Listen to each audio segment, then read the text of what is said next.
It's hard to get around this great big country. Come November, when Greyhound Canada axes its bus service west of Sudbury, it will be harder still. In much of Western Canada and northwestern Ontario, Greyhound operates the only inter-community bus service available.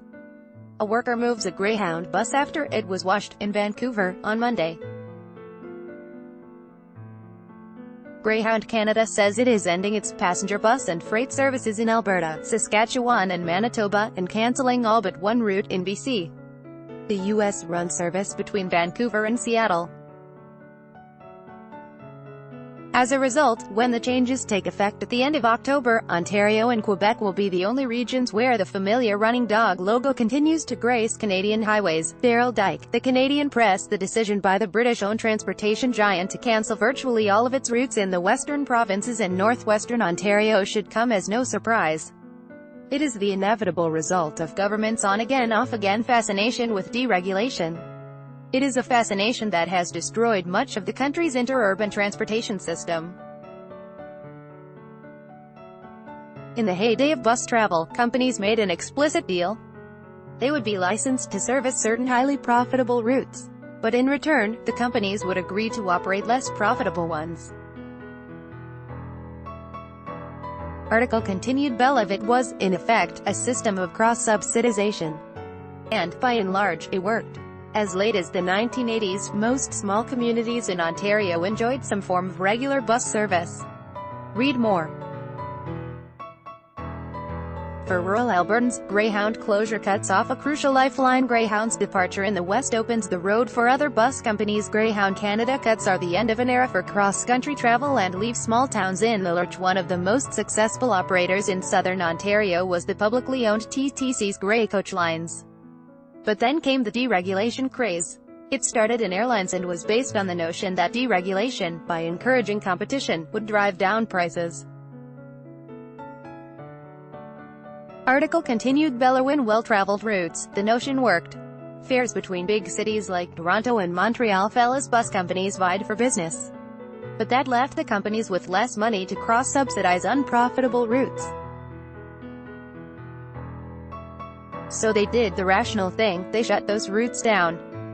Some provinces, such as Alberta, took deregulation to its logical end. Others kept some form of regulation in play. Ontario took a middle road that combined the worst of both systems. Companies still had to apply for licenses to operate bus routes. But once they had those licenses, they could raise fares and reduce services as they wished. Their only obligation was to inform the Ontario Highway Transport Board of their decision.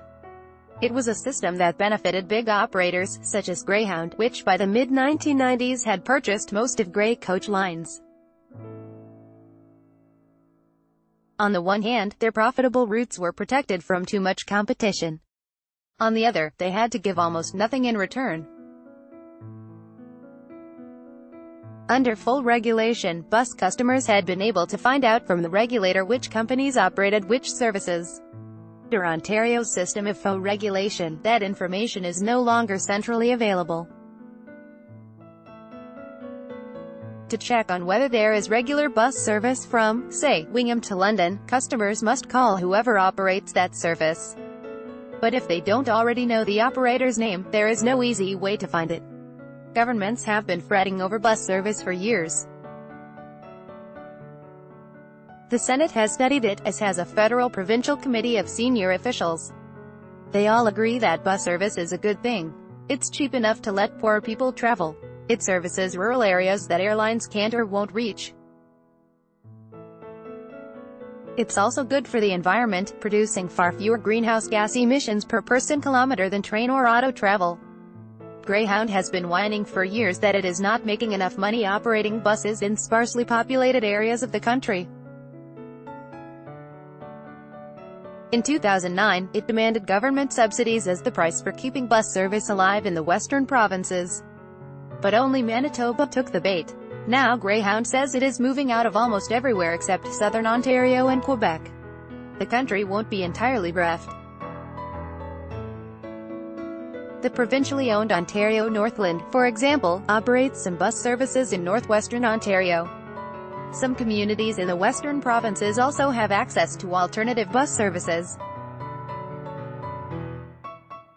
But unless the old bargain of regulation and cross-subsidization is resurrected, a coherent national bus system remains the impossible dream. Thomas Walkom is a Toronto-based columnist covering politics. Follow him on Twitter, @TomWalkom.